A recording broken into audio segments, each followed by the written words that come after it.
ეს მეგონა.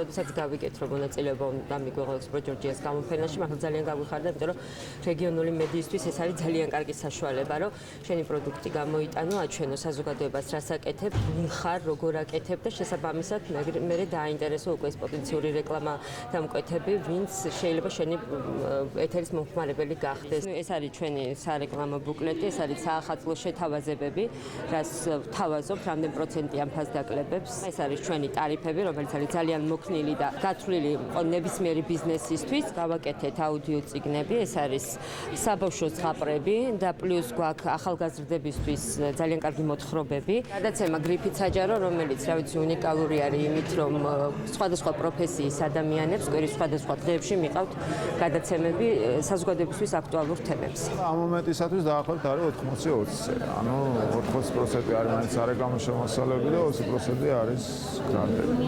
სხვა ტიპის შემოსავლები არ აქვს. ბიზნესმენებს უნდა მოვაწონოთ თავი. აქ ყველა გაზეთს ვერ მოიტან, ხო? წინა გაზეთების პირველი გვერდებიც ამბობთ, რომ ნახონ. PS News-ში როგორც საიტი, ანუ ცალკე ინტერნეტ პროდუქტი. მოგძებნე Apple Store-ში. Cell-ში რომ ვართ ოფიციალურად და არის Apple-ის ნიშანი და შეუძლია მომხმარებელს, ვისაც აქვს iPhone-ები და iPad-ები, მოგძებნოს Apple Store-ში. აი Wi-Fi გვაქვს უკვე. ეს არის Health-ის აპლიკაცია Apple-ში. ამის განვითარება რა თქმა უნდა შეგვიძლია რა. ქართულ მუსიკას მოვასწავლებ. ახალი საინფორმაციო ცენტრი ICKG. ეს თქვენი გავრცელებული იყო. კი, ეს ისე მოშინებული ზუსტად მოშინებული. ადამიანთა უფლებები არის მთავარი. ხო, ჩვენთვისაც ეგ არის თავიდან მოყოლება. ეს ცოტა გაპირები თუ რამისი არის კახეთში, რატო არის? ამიტომ რეკლამას არ აკეთებთ ახლა. ხო, ნუ არის ეგ ჩვენ თუ რეკლამა გვაქვს. ჩვენი მთავარი პროდუქტი რაც არის, არსებობს 12 წელი, ეს არის გაზეთი ბათუმელები. ჩვენ გაზეთს ყიდით ყავასთან ერთად. თანამაში ფასი არ ემატება, ძალიან კაი мотиваცია, ანუ ამის მერე გაზეთის ტირაჟი გაიზარდა. ეს მაგალითად არის რეკლამა პრესკაფეში, ლოგოს განთავსება ჭიქაზე, ასევე დასადგამებზე ლოგოს განთავსება. ბათუმელებს აქვს მეორე პროდუქტიც, ნაციონალური პროდუქტი ნეტგაზეთი G და აქ წარმოდგენილი არის აქ საბანერო ფასები. ეს არ არის თქვა რეგიონული მედია, მაგრამ რეგიონული კომპანიის ერთ-ერთი პროდუქტი არის. დღევანდელი მონიტიება რეგიონული მედიისა და ბიზნესის დაახლოებას ემსახურება და გაცნობას ემსახურება. გადაფარვის ზონები აქვს ამ მედია საშუალებებს, რაც ყველაზე მნიშვნელოვანია, რა აუდიტორიაზე მაუწყებლობენ ისინი. პრინციპში სოფლებში ადამიანებს აქვს ორი ალტერნატივა. რეგიონული ტელეკომპანია ან ნაციონალური მაუწყებელი. აუდიტორიას აქვს სპეციფიკური დამოკიდებულება რეგიონული კომპანიების მიმართ. მათთვის იგასული ინფორმაცია არის სამი მის და შესაბამისად რეკლამაც აგიქმება მისთვის შექმნილ პროდუქტს.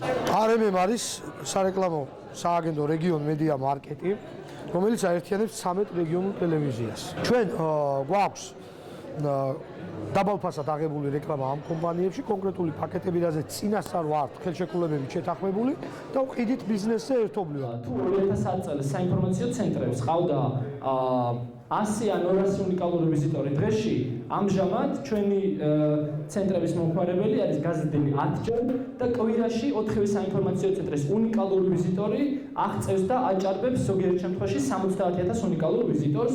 ნებისმიერ შემთხვევაში კონკრეტული მოლაპარაკებების დროს შეგვიძლია წარმოადგინოთ Google Analytics გრაფიკული მონაცემები. ჩვენ ასოციაციის წევრები შევთანხმდით და შეთანხმებული ფასები არის გაცილებით უფრო იაფი, ვიდრე ცალკეულ გაზეთებთან, მედია ორგანიზაციებთან მიმართვისას. ახალი ამბების ხარისხი აშკარად გაზრდილია რეგიონული ტელეკომპანიების ეთერში. ჩვენ მუშაობთ, გვაქვს ტიტრირების სტუდია და ვამზადებთ ფილმებს ჩვენი წევრი ტელეკომპანიებისთვის. დეკლარირებული ფასი ნაციონალურ მარკეტზე 5 ის ტაიმლაინში 5000 ლარი. 13 რეგიონულ ტელევიზიაში რომელთანაც მუშაობს, რომელიც არის ჩვენი ფირმის, ჩვენი კომპანიის პარტნიორი, 13 ტელევიზია ჭირდება ასე ვთქვათ ის 500 ლარი. 10 ჯერ იაფი. მე მაინც ვფიქრობ, რომ არ არის დაბალი ფასი. შეიძლება ჯერჯერობით ნაციონალური არხები ჯობდნენ. ბეჭდური მედიის თვალსაზრისით შეიძლება სიტუაცია განსხვავებული იყოს და ეხლა ჩვენ იმ პროცესში ვართ, როცა ვსწავლობთ ამას. საკმაოდ იაფია და ძალიან ბევრ ადამიანს ფარავს დიდ ტერიტორიას და დიდ ბევრ ადამიანებს. ამიტომ მომგებიანი, სწორედ ამიტომ ვთვლი, რომ მომგებიანი იქნება ფასის ნაკლებობა და დიდი მაღალი ყურებადობა და სანდოობა. აი მათი ეს ერთობლივად თავმოყრა და აი აქ მოყვანა, მე ვფიქრობ, რომ ძალიან ისეთია სასარგებლო. ის სარგებელი და ის ღირებულება, რომელსაც შეუძლია შესთავაზოს ამ რეგიონალურ მედიას, არის გაცილებით უფრო ეფექტური, ვიდრე რამოდენიმე წლის წინ. სარედაქციო დამოუკიდებლობის პირობებში პოლიტიკურად ანგაჟირებული ბიზნესი ნაკლებად მოდიოდა და ნაკლებად იყო დაინტერესებული იმით, რომ ჩაედოთ რეკლამა აი სწორედ ამ ინტერნეტ საშუალებებში, რადგანაც აი ეს არ იყო იმის გარანტია, რომ იმიტომ რომ ისინი რეკლამას ჩადებდნენ, მათზე ვინმე კრიტიკულ სტატიას და მასალას არ მოამზადებდა. მაგრამ დღეს ოდნავ შეიცვალა სიტუაცია, იმიტომ რომ როგორც ჩანს შეიცვალა პოლიტიკური ნება. გაჩნდნენ ისეთი ბიზნეს ორგანიზაციების წარმოადგენელი, ჯერჯერობით არა მსხვილი, მაგრამ საკმაოდ სერიოზული, არ გავახმაურებთ შეიძლება ამ ეტაპზე, რომელსაც გაუჩნდათ სურვილი, რომ ჩადონ რეკლამა სწორედ ინტერნეტ მედიაში. კომპანიები, რომლებიც ჩვენ ვეხვეწებოდით ზოგჯერ, რომ აი ნახეთ გაისა, დღეს თვითონ გვირეკავენ და აი ვთქვათ ვადგენთ სარეკლამო ბიუჯეტებს და თქვენთან რაფასებია და რაღაცა და ანუ ეს არის წინსვლის ნიშანი ჩემი აზრით, რომ ბიზნესი უკვე ინტერესდება, რომ რაღაც რეგიონებში ყოველ შემთხვევაში კონდეს ურთიერთობა რეგიონულ მედიასთან. როგორც ხედავთ, სარეკლამო გამოფენა უკვე დასრულდა, უკვე კარგი შედეგი გვაქვს. 5-მა თუ 6-მა კომპანიამ უკვე გამოთქვა სურვილი კონკრეტულ მედია საშუალებებში, რეგიონულ მედია საშუალებებში რეკლამის განთავსებისა და ის ბიზნეს კომპანიები, რომლებიც იყო წარმოდგენილი აქ ამ გამოფენაზე, მათ აქვთ უკვე მთელი საკონტაქტო ინფორმაცია, რაც სჭირდებათ და გარკვეული წარმოდგენა და მათ ალბათ სჭირდებათ რაიმე რაღაც დრო, რომ მიიღონ გადაწყვეტილებები. მე ვფიქრობ, ეს იყო კარგი დასაწყისი და ეს მაძლევს საფუძველს იმისა, რომ ვიფიქროთ მომავალში ჩვენ პარტნიორებთან ერთად, რომ ეს გახდეს ყოველწლიური სარეკლამო გამოფენა.